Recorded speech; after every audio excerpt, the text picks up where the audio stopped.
കേരയിൽ എന്ന പുലിവാല്. കേരയിൽ വരും കേട്ടോ എന്ന് പറഞ്ഞ് ഉറപ്പിച്ച് പിണറായി വിജയൻ 2022 മുതൽ നടത്തിയ ഞാണിന്മേൽ കളി. 75 കോടിയിൽ പരം രൂപയാണ് കേരയിൽ വരും എന്ന് പറഞ്ഞുകൊണ്ട് കുറ്റി നാട്ടുന്നതിനും മറ്റ് ചെലവുകൾക്കുമായി ഖജനാവിൽ നിന്ന് ചെലവഴിച്ചത്.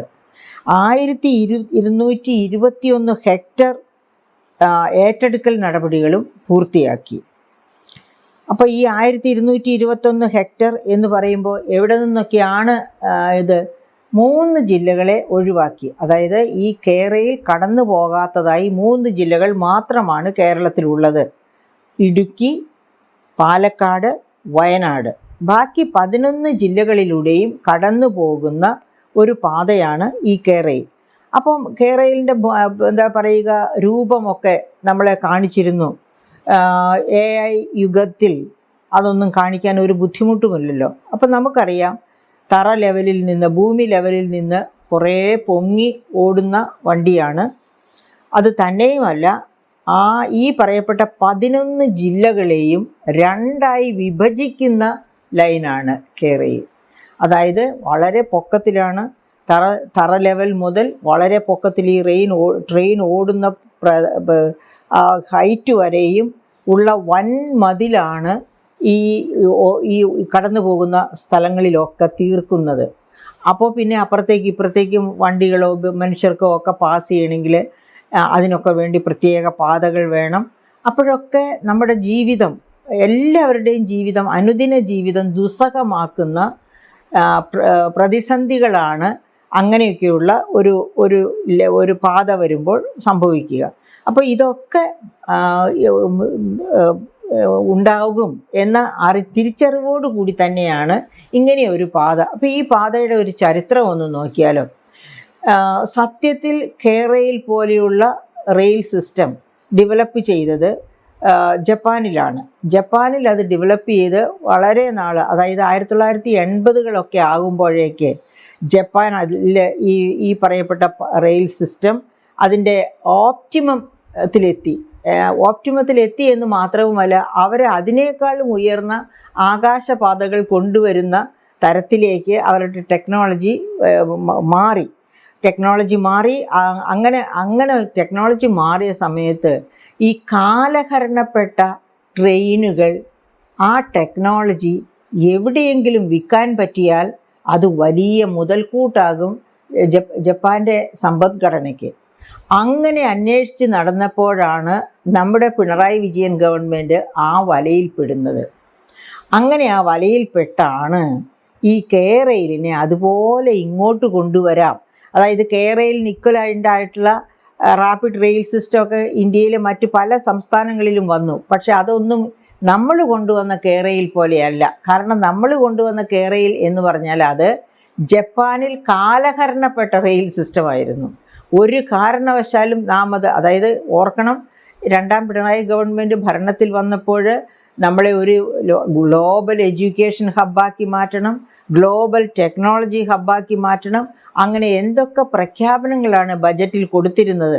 ജപ്പാൻകാരുടെ കുതന്ത്രത്തിൻ്റെ മുമ്പിൽ മുട്ടുമടക്കിയാണ് പിണറായി വിജയൻ ഗവൺമെൻറ് കേരയിലിനെ അതുപോലെ തന്നെ കേരളത്തിലേക്ക് കൊണ്ടുവരാം എന്ന് വിചാരിച്ചത്. അപ്പോൾ കേരളത്തിലെ കേരയിൽ എന്ന് പറഞ്ഞാൽ ഇന്ത്യയിൽ ഒരിടത്തും ഇല്ലാത്ത തരത്തിലുള്ള ഒരു റെയിൽ സിസ്റ്റമായിട്ട് മാറുമായിരുന്നു. അത് മനസ്സിലാക്കിയത് കൊണ്ട് കൂടിയാണ് കേന്ദ്ര ഗവൺമെൻറ് അതിന് പച്ചക്കൊടി കാണിക്കാൻ വിസമ്മതിച്ചത്. പക്ഷേ സാധ്യതാ പഠന റിപ്പോർട്ടും ഒക്കെ സമർപ്പിക്കാൻ പറഞ്ഞ് പതുക്കെ മുൻപോട്ട് പോയി. അപ്പോൾ അതിനകമാണ് കേരളത്തിൽ നടത്താവുന്ന എല്ലാ അതിക്രമങ്ങളും കേരയിലിൻ്റെ പേരിൽ നടത്തിയത്. ഈ പറഞ്ഞതുപോലെ 1221 ഹെക്ടർ ഭൂമിയാണ് ഏറ്റെടുക്കൽ നടപടികൾ കൊണ്ട് കുടുക്കിലായത്. ഈ 1221 ഹെക്ടർ ഭൂമി എന്ന് പറയുന്നത് ഈ 11 ജില്ലകളിൽ നിരന്ന് കിടക്കുകയാണ്. ആ ഭൂമിയുടെ ഏറ്റെടുക്കലുമായിട്ട് ബന്ധപ്പെട്ട് അടുക്കളയിൽ വരെ കേരയിലിന് വേണ്ടി കുറ്റിയിടുക, മുറ്റത്ത് കുറ്റിയിടുക, മതിലിടിച്ചു കുറ്റിയിടുക, അതുപോലെ തന്നെ രോഗികളെ പോലും സമരത്തിന് ഇറങ്ങിയവരെ ഒരു വല്ലാത്ത രീതിയിൽ ശല്യപ്പെടുത്തുക, സ്ത്രീകളെ ബൂട്ട് കൊണ്ടടിക്കുക, ഈ തരത്തിലൊക്കെ നിരവധി തരത്തിലുള്ള പീഡന പരമ്പരയാണ് മുന്നേറിയത്. കേരയിൽ വരും കേട്ടോ എന്ന ഉറപ്പ്, അതായത് ഉറപ്പല്ല എന്ന് ഉച്ചായിസ്തരം പ്രഖ്യാപിച്ചുകൊണ്ടാണ് മിസ്റ്റർ പിണറായി വിജയൻ മുഖ്യമന്ത്രി മുന്നേറിയത്. അങ്ങനെ പ്രഖ്യാപിച്ചുകൊണ്ടാണ്. അപ്പം നമ്മളൊരു ഓർമ്മിക്കട്ടെ, ഈ കേരളിൻ്റെ സംഭാഷണങ്ങളും ഒക്കെ നടന്നുകൊണ്ടിരിക്കുന്ന, ഈ ബഹളങ്ങളും ഒക്കെ നടന്നുകൊണ്ടിരിക്കുന്ന കാലത്ത് ഒരുപാട് ലേഖനങ്ങൾ കേരയിൽ ഈ സംസ്ഥാനത്തെ രണ്ടായി വിഭജിക്കുന്ന ഒരു റെയിൽ സിസ്റ്റമാണ്. അത് വലിയ പ്രതിസന്ധികൾ കേരളത്തിൽ സൃഷ്ടിക്കും. വിഭജിക്കുന്നത് കൊണ്ട് മാത്രമല്ല, അങ്ങോട്ടും ഇങ്ങോട്ടുമുള്ള ട്രാവലും മറ്റുള്ള എല്ലാ കമ്മ്യൂണിക്കേഷൻസിനും പ്രതിസന്ധി ഉണ്ടാകും. ഈ തരത്തിലൊക്കെ ഒരുപാട് പേര് സംസാരിക്കുകയും ഒരുപാട് ആർട്ടിക്കിൾസ് വരികയും ഒക്കെ ചെയ്തു. ആ കൂട്ടത്തിൽ ഞാൻ ഓർക്കുകയാണ്, ഡോക്ടർ KP കണ്ണൻ, അതായത് സെൻറ്റർ ഫോർ ഡെവലപ്മെൻറ്റ് സ്റ്റഡീസിൻ്റെ ഡയറക്ടറായിട്ട് നിന്നിട്ടുള്ള ഡോക്ടർ KP കണ്ണൻ. അദ്ദേഹം ഒരു ലോകമെമ്പാടും അറിയപ്പെടുന്ന ഒരു സാമൂഹ്യ ശാസ്ത്രജ്ഞനാണ്. അദ്ദേഹത്തിൻ്റെ ഒരു ആർട്ടിക്കിൾ മാതൃഭൂമിയിൽ വന്നത് ഞാൻ ഓർക്കുകയാണ്. ഈ കേരയിൽ ഇവിടെ നടപ്പാക്കാൻ തീരുമാനിച്ചു കഴിഞ്ഞാൽ 125 വർഷം കൊണ്ട് ഇത് പൂർത്തിയാകൂ എന്ന് അദ്ദേഹം പറഞ്ഞതാണ്. ഒന്നാമത് കേരള ഗവൺമെൻറ്റിൻ്റെ ഒരു ഡിലേ, എല്ലാ കാര്യത്തിലുമുള്ള ഡിലേ. അപ്പോൾ അത് പ്രത്യേകിച്ചും ഈ LDF ഗവൺമെൻറ് ഇങ്ങനെ എടുക്കുന്ന തീരുമാനങ്ങൾ, അത് പിന്നെ കിഫ്ബിയിൽ നിന്ന് ഫണ്ട് വരണം, അങ്ങനെ നിരവധി നൂലാമാലകളിൽ അത് കുരുങ്ങുമെന്ന് അദ്ദേഹത്തിന് ഉറപ്പായിരുന്നു. അങ്ങനെ 125 വർഷം കൊണ്ട് എന്ന് വെച്ചാൽ നമ്മുടെ തലമുറയും കഴിഞ്ഞ് അതിനപ്പുറത്തെ തലമുറയും കഴിഞ്ഞ് അതിൻ്റെ അടുത്ത തലമുറയിലായിരിക്കും ഇതിൻ്റെ ഗതി വിഗതികൾ നിർണ്ണയിക്കുക. ഇതിനു വേണ്ടി വാങ്ങുന്ന കടത്തിൻ്റെ പലിശയും മുതലും കൊടുക്കുക. ഇങ്ങനെ നിരവധി പ്രശ്നങ്ങൾ ഉയർത്തിക്കാട്ടി അദ്ദേഹം വളരെ സമൃദ്ധമായിട്ട് കേരളിനെതിരെ ഒരു ആർട്ടിക്കിൾ എഴുതിയത് ഞാനിപ്പോഴും ഓർമ്മിക്കുകയാണ്. അപ്പം അങ്ങനെ അതായത് ഇതിനെപ്പറ്റി ഒരു ബോധ്യമുള്ളവർ, അതായത് യുക്തിസഹമായിട്ട് ചിന്തിക്കുന്ന ഓരോ മലയാളിയും ഈ കേരളത്തിന് ചേരുന്നതല്ല, ഒരു സംസ്ഥാനത്തിനും ചേരുന്നതല്ല. ജപ്പാൻ അത് മതിയായി. ജപ്പാൻ അതിനേക്കാൾ മുന്തിയ മോഡലുകൾ കണ്ടെത്തി.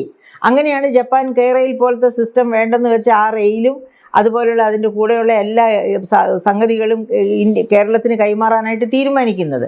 അപ്പോൾ ഇതൊക്കെ മനസ്സിലാക്കേണ്ട സ്ഥാനത്ത് നിന്ന ഒരു മുഖ്യമന്ത്രിയായിരുന്നു ശ്രീ പിണറായി വിജയൻ. പക്ഷേ ഈ പറയപ്പെട്ട 1221 ഹെക്ടർ ഏറ്റെടുത്തുകൊണ്ട് അവിടെ കുറ്റി നാട്ടിക്കൊണ്ട് അതിൻ്റെ ഉടമകൾക്ക് ഒരു വീട് പണിയാനോ അല്ലെങ്കിൽ മകളെ കെട്ടിക്കാൻ വേണ്ടി അല്ലെങ്കിൽ മകൻ്റെയും മകളുടെയും വിദ്യാഭ്യാസത്തിന് വേണ്ടി ആ വസ്തുവിൽ നിന്ന് കുറച്ച് വിറ്റ് പണം കണ്ടെത്തി കാര്യങ്ങൾ നടത്തുക, ഇങ്ങനെ ഒന്നും ചെയ്യാൻ പറ്റാത്ത രീതിയിൽ അവരെ കെട്ടിയിടുന്ന അവരെ ആർജിച്ച സമ്പത്ത് അത് കെട്ടിയിടുന്ന തരത്തിലേക്ക് മാറി. അങ്ങനെ അതിനെതിരെ പ്രതിഷേധിച്ച് ജയിലിൽ പോയ വനിതകളുണ്ട്. അങ്ങനെയൊക്കെ ഉള്ള ഇത് നടന്നിരുന്ന ഒരു ഘട്ടത്തിലൂടെ കടന്നുപോയി. അപ്പോഴൊക്കെ പിണറായി വിജയൻ പറഞ്ഞുകൊണ്ടിരുന്നത് കേരയിൽ വരും കേട്ടോ എന്ന് തന്നെയാണ്. പിന്നെ എപ്പോഴാണ് ഈ RRPS, അതായത് റീജിയണൽ റാപ്പിഡ് റെയിൽ സിസ്റ്റത്തിലേക്ക് മാറാം എന്ന ഒരു ചിന്തയുണ്ടാകുന്നത്? അവസാനം കേന്ദ്ര ഗവൺമെൻറ് ഈ കേരയിലുമായിട്ട്, ഞാൻ പറഞ്ഞല്ലോ, ലോകത്ത് ജപ്പാൻ കാലഹരണപ്പെട്ട് തട്ടി എറിഞ്ഞ കേരയിലാണ് കേരളത്തിലേക്ക് കൊണ്ടുവരുന്നത്. ഇന്ത്യയിൽ അതുപോലെ സ്പീഡ് ട്രെയിൻസ് വരുന്ന ഒന്നും തന്നെ ഇവിടുത്തെ ഈ കേരളിൻ്റെ രീതിയിലല്ല എന്ന് മനസ്സിലാക്കിക്കൊണ്ട് കേന്ദ്ര ഗവൺമെൻറ് ഇടപെടുകയും അതിൻ്റെ സാധ്യതാ പഠന റിപ്പോർട്ടും മറ്റ് അനുബന്ധ ഡോക്യുമെൻസും സമർപ്പിക്കാൻ ആവശ്യപ്പെടുകയും ചെയ്തു. അങ്ങനെ സമയമെടുത്ത് ആവശ്യമില്ലാതെ പണം ചെലവഴിച്ച് 75 കോടിയോളം രൂപയാണ് ഇതിനു വേണ്ടി തന്നെ ചെലവഴിച്ചത്. അങ്ങനെ പണം ചെലവഴിച്ച് സാധ്യതാ പഠനമൊക്കെ നടത്തി കഴിഞ്ഞപ്പോഴാണ് ഗവൺമെൻറ്റിന് കണ്ണു തെളിയുന്നത്. അതും ഇറങ്ങാറാകുമ്പോൾ, അതായത് നേരത്തെ അല്ല, ഈ 25 ഒക്കെ ആകുമ്പോഴേക്കാണ് മനസ്സിലാകുന്നത് ഇത് നടപ്പാക്കാൻ പറ്റുകയില്ല എന്ന്. അങ്ങനെ അവസാനം ഇത് ഇല്ല, ഇതിന് പകരം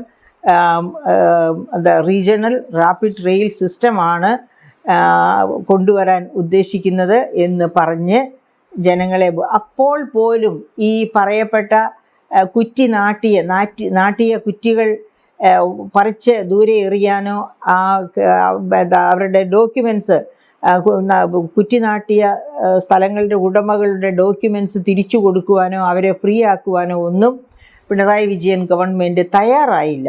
അതിൻ്റെ ഒക്കെ ബാക്കി പത്രമാണ് അവസാനം ഈ ഇലക്ഷന് ഇത്ര വലിയ തോൽവി. ഈ ഇലക്ഷന് മാത്രമല്ല, കഴിഞ്ഞ 3 മാസം മുൻപ് നടന്ന ലോക്കൽ സെൽഫ് ഗവൺമെൻറ് ഇൻസ്റ്റിറ്റ്യൂഷൻസിലേക്കുള്ള ഇലക്ഷനും തറപറ്റി. അതിന് മുൻപ് നടത്തിയ ലോകസഭാ ഇലക്ഷന് തറപറ്റി. പിന്നെ തദ്ദേശ സ്വയംഭരണ സ്ഥാപനങ്ങളിലേക്കുള്ള ഇലക്ഷന് തറപറ്റി. പല ബൈ ഇലക്ഷൻസ് നടന്നതിലും ഒക്കെ പരാജയപ്പെട്ട് തല കുനിക്കേണ്ടി വന്നത് ഈ കേരയിൽ പോലെയുള്ള ശകുനപ്പിഴകൾ, മനുഷ്യരുടെ ജീവിതത്തെ മുടക്കുന്ന ശകുനപ്പിഴകൾ കൊണ്ടുവന്ന് അവരെ കഷ്ടപ്പെടുത്തിയത് കൊണ്ടാണ് എന്നതിൽ നമുക്ക് സംശയിക്കാൻ തെല്ലുമേ സാധ്യതയില്ല.